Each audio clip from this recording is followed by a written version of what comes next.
Ipagdasal natin ang ating mga asawa na walang ginawa kundi magbunganga nakakasawa.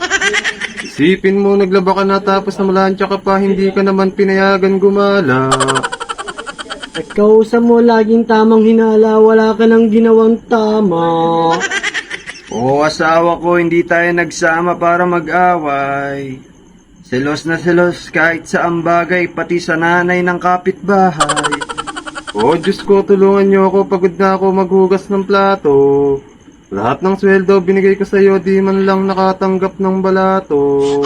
O asawa ko, dinggin mo ang aking hiling, ikaw lamang gustong makapiling.